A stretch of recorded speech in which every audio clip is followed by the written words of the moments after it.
Gulf breaking ന്യൂസിലേക്ക് സ്വാഗതം. പ്രവാസലോകത്തെ വിവിധ വാർത്തകൾക്കായി ഈ ചാനൽ സബ്സ്ക്രൈബ് ചെയ്യൂ. സൗദി അറേബ്യയിൽ ഹജ്ജിനെത്തുന്ന തീർത്ഥാടകർക്ക് സ്വന്തം രാജ്യങ്ങളിലെ ബാങ്കുകൾ ഇഷ്യൂ ചെയ്ത ATM കാർഡുകൾ സൗദിയിൽ ഉപയോഗിക്കാൻ അവസരമൊരുക്കുന്ന സേവനത്തിന് തുടക്കം. സൗദി സെൻട്രൽ ബാങ്കാണ് പദ്ധതി പ്രഖ്യാപിച്ചത്. ഇതാദ്യമായാണ് ഈ സേവനം ലഭ്യമാകുന്നത്.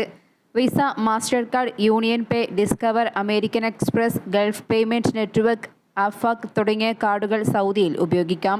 സൗദിയുടെ ദേശീയ പേയ്മെന്റ് സംവിധാനമായ മദയുടെ സഹകരണത്തോടെയാണ് പദ്ധതി നടപ്പിലാക്കുന്നത്.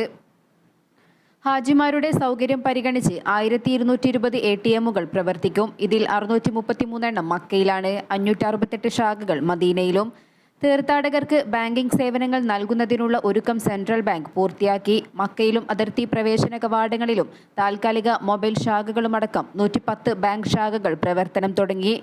ബലിപെരുന്നാൾ അവധി പരിഗണിക്കാതെ സൗദിയിൽ 36 ബാങ്ക് ശാഖകൾ പ്രവർത്തിക്കും.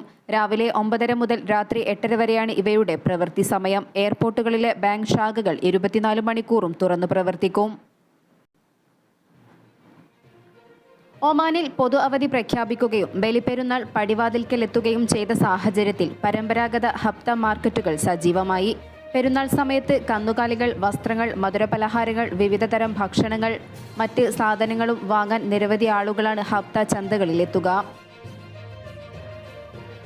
ലോകകപ്പ് യോഗ്യതാ മത്സരത്തിലെ അടുത്ത മത്സരത്തിന് ഒമാൻ ഇന്നിറങ്ങും. ബോഷർ സുൽത്താൻ ഖാബു സ്പോർട്സ് കോംപ്ലക്സിൽ നടക്കുന്ന മത്സരത്തിൽ കിർഗിസ്ഥാനാണ് എതിരാളി. ഒമാൻ സമയം രാത്രി 8 മണിക്കാണ് കിക്ക് ഓഫ്. കഴിഞ്ഞ ദിവസം നടന്ന കളിയിൽ ചൈനീസ് തായ്പേയെ എതിരില്ലാത്ത 3 ഗോളിന് തകർത്ത ആത്മവിശ്വാസവുമായാണ് സ്വന്തം കാണികൾക്ക് മുന്നിൽ ഇന്ന് ഒമാൻ ഇറങ്ങുന്നത്. കഴിഞ്ഞ കളിയിൽ ജയിച്ചതിനാൽ റെഡ് വാരിയേഴ്സ് 3ാം റൗണ്ട് ഉറപ്പാക്കിയിട്ടുണ്ട്. 5 കളിയിൽ നിന്നും 4 വിജയവുമായി ഗ്രൂപ്പ് ഡിയിൽ 1ാം സ്ഥാനത്താണ് ഒമാൻ. ഇത്രയും കളിയിൽ നിന്ന് 3 വിജയവുമായി കിർഗിസ്ഥാനും 2ാം റൗണ്ടിലെത്തിയിട്ടുണ്ട്.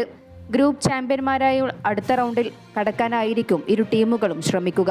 അതിനാൽ ഇന്നത്തെ മത്സരം കടുക്കും. UAEയിൽ നാഷണൽ സെന്റർ ഓഫ് മെറ്ററോളജി വിഭാഗം ഇന്ന് യെല്ലോ അലർട്ട് പ്രഖ്യാപിച്ചു. രാജ്യത്തിന്റെ ഭൂരിഭാഗം പ്രദേശങ്ങളിലും ഭാഗികമായി മേഘാവൃതമായ കാലാവസ്ഥ അനുഭവപ്പെടുന്നുണ്ട്. രാത്രി 8 മണി വരെ പൊടിയും മണലും മൂലം തിരശ്ചീന ദൃശ്യപരത കുറയുന്നതിനെതിരെ യോഗം മുന്നറിയിപ്പ് നൽകി. പൊടി നിറഞ്ഞ സാഹചര്യം കാരണം ദൂരക്കാഴ്ച കുറയുന്നതിനാൽ വാഹനമോടിക്കുന്നവർ ജാഗ്രത പാലിക്കണമെന്ന് എക്സിലെ ഒരു പോസ്റ്റിൽ അബുദാബി പോലീസ് ആവശ്യപ്പെട്ടു. ഡ്രൈവർമാർ ജാഗ്രത പാലിക്കണമെന്നും ഫോണിൽ ശ്രദ്ധ തിരിക്കരുതെന്നും അവർ ആവശ്യപ്പെടുന്നു. സംവഹന മേഘങ്ങൾ രൂപപ്പെടുന്നതിനാൽ കിഴക്കൻ, തെക്കൻ മേഖലകളിൽ ഉച്ചയ്ക്ക് ശേഷം മഴ പെയ്യാൻ സാധ്യതയുണ്ടെന്നും കാലാവസ്ഥാ വകുപ്പ് അറിയിച്ചു.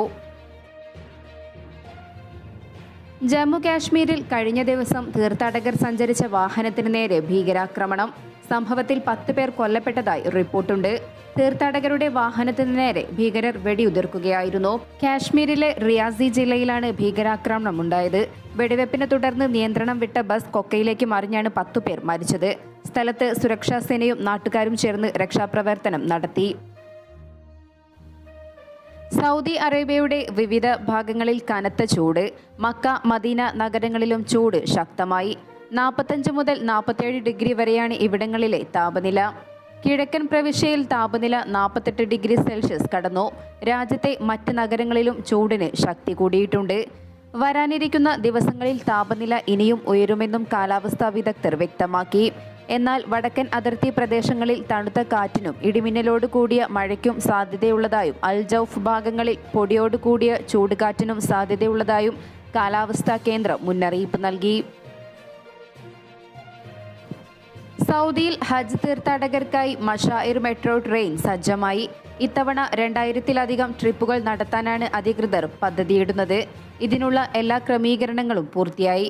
ഹജ്ജ് കർമ്മങ്ങൾ നടക്കുന്ന അറഫ, മുസ്ദലിഫ, മിന എന്നീ പുണ്യസ്ഥലങ്ങൾക്കിടയിൽ തീർത്ഥാടകർക്ക് എളുപ്പമായ യാത്രാ സൗകര്യം ഒരുക്കുന്നതിനു വേണ്ടിയാണ് മഷാഇർ മെട്രോ ട്രെയിൻ പ്രവർത്തിക്കുന്നത്. ഒരു ട്രെയിനിൽ പരമാവധി 3000 പേർക്ക് വരെ ഒരേ സമയം യാത്ര ചെയ്യാം. ഹജ്ജ് വേളയിൽ 3.5 ലക്ഷത്തിലധികം തീർത്ഥാടകർക്ക് ഇതിന്റെ സേവനം ലഭ്യമാകും.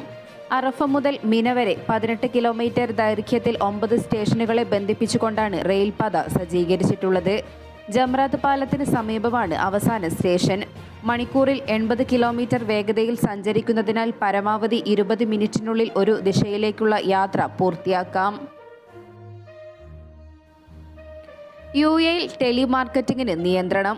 കടുത്ത വ്യവസ്ഥകൾ ഏർപ്പെടുത്തിയ പുതിയ ടെലിമാർക്കറ്റിംഗ് നിയമം ഓഗസ്റ്റ് പകുതിയോടെ പ്രാബല്യത്തിൽ വരും.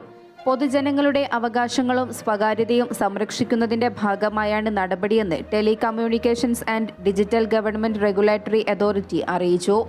നിയമലംഘകർക്ക് 1.5 ലക്ഷം ദിർഹം വരെയാണ് പിഴ. കൂടാതെ സ്ഥാപനത്തിന്റെ പ്രവർത്തനം പൂർണ്ണമായോ ഭാഗികമായോ റദ്ദാക്കും. നിയമലംഘനത്തിന്റെ ഗൗരവമനുസരിച്ച് UAE-യിൽ 1 വർഷം വരെ ടെലികമ്മ്യൂണിക്കേഷൻ സേവനങ്ങൾ വിലക്കുകയും ലൈസൻസ് റദ്ദാക്കുകയും ചെയ്യും. ഉൽപ്പന്നങ്ങളോ സേവനങ്ങളോ ഫോൺ വഴി വിറ്റഴിക്കുകയോ പ്രചരിപ്പിക്കുകയോ ചെയ്യുന്ന ഫ്രീ സോണിന് അകത്തും പുറത്തുമുള്ള സ്ഥാപനങ്ങൾക്കും നിയമം ബാധകമാണ്. SMS, ഫോൺ തുടങ്ങിയ മാർഗങ്ങളിലൂടെ ടെലിമാർക്കറ്റിംഗ് നടത്തുന്ന കമ്പനികളെല്ലാം നിയമത്തിന്റെ പരിധിയിൽപ്പെടും. Digital government authority, UAE central bank, securities and commodities authority, പ്രാദേശിക ലൈസൻസിംഗ് അതോറിറ്റി എന്നിവയുമായി സഹകരിച്ചാണ് നടപടികൾ. ബുറൈമി ഗവർണറേറ്റിന്റെ വിവിധ ഭാഗങ്ങളിൽ കടകളിൽ മോഷണം നടത്തിയ 3 പേരെ അറസ്റ്റ് ചെയ്തു. മഹദ, യങ്കൽ വിലായത്തുകളിലെ വാണിജ്യ സ്ഥാപനങ്ങളിലാണ് കഴിഞ്ഞ ദിവസങ്ങളിൽ മോഷണം നടന്നത്. സംഭവത്തിൽ അന്വേഷണം നടത്തിയ ദാഹിറ, ബുറൈമി പോലീസ് കമാൻഡുകളാണ് പ്രതികളെ പിടികൂടിയത്. പ്രതികൾക്കെതിരെ നിയമ നടപടികൾ സ്വീകരിച്ചു. ഹജ്ജിന് ശേഷമുള്ള ഉംറ തീർത്ഥാടനത്തിന്റെ ബുക്കിംഗ് സജീവമാകുന്നു. ബലിപെരുന്നാളിന് ശേഷം ജൂലൈ ആദ്യവാരത്തിലാണ് സൗദി ഉംറ തീർത്ഥാടകരെ അനുവദിക്കുന്നത്. അവധിക്കാലത്തായതിനാൽ പ്രവാസി കുടുംബങ്ങൾക്കും ഉംറയ്ക്ക് പോകാൻ ഇത് മികച്ച അവസരമാണ്. നിരവധി പേരാണ് ഈ അവസരം ഉപയോഗപ്പെടുത്തി ഉംറയ്ക്കൊരുങ്ങുന്നത്. സൗദി അറേബ്യയുടെ വിവിധ വിസ സൗകര്യങ്ങളും അനുകൂല ഘടകമാണ്. ഹജ്ജ് കഴിഞ്ഞ് ഹാജിമാർ മടങ്ങുന്നതിനാൽ മക്കയിലും മദീനയിലും തിരക്ക് കുറയുകയും ചെയ്യും. ഉയർന്ന ടിക്കറ്റ് നിരക്ക് മൂലം നാട്ടിലേക്കുള്ള യാത്ര മാറ്റിവെച്ച പ്രവാസി കുടുംബങ്ങളാണ് ഉംറയ്ക്കൊരുങ്ങുന്നത്. നാട്ടിൽ നിന്നും മാതാപിതാക്കളെ അടക്കം സന്ദർശക വിസയിൽ കൊണ്ടുവന്ന് ഒമാനിൽ നിന്നും ഉംറ തീർത്ഥാടനത്തിനായി പോകുന്നവരും നിരവധിയാണ്. അവധിക്കാല ടിക്കറ്റ് നിരക്ക് കൊള്ളയ്ക്ക് പുറമെ കൃത്യമായി സർവീസുകൾ ഒരുക്കാതെയും യാത്രക്കാർക്ക് ദുരിതം വിതച്ച് എയർ ഇന്ത്യ എക്സ്പ്രസ്.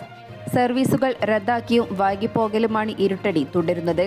കുറഞ്ഞ ദിവസങ്ങളിലേക്ക് മാത്രമായി നാട്ടിൽ പോകുന്ന പ്രവാസികൾക്ക് ഇത് വലിയ ദുരന്തമുണ്ടാക്കുന്നു.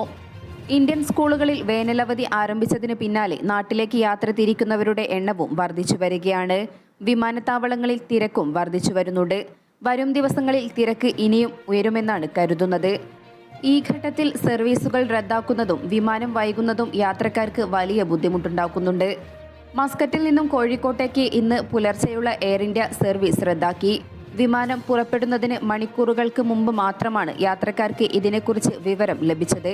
കഴിഞ്ഞ ഒരാഴ്ചക്കിടെ നിരവധി സർവീസുകളാണ് എയർ ഇന്ത്യ എക്സ്പ്രസ് റദ്ദാക്കിയത്. വിവിധ വിമാനങ്ങൾ സമയം വൈകി സർവീസ് നടത്തുകയും ചെയ്തു. ഇതിനു മുമ്പുള്ള ദിവസങ്ങളിലും സമാന രൂപത്തിൽ മണിക്കൂറുകൾ കഴിഞ്ഞാണ് ടേക്ക് ഓഫ് ചെയ്തത്. വിമാന സർവീസുകൾ റദ്ദാക്കുന്നത് സംബന്ധിച്ചും വൈകുന്നതും യാത്രക്കാർക്ക് മുന്നറിയിപ്പ് നൽകുന്നുണ്ടെന്നാണ് എയർ ഇന്ത്യ എക്സ്പ്രസ് അധികൃതരുടെ വിശദീകരണം.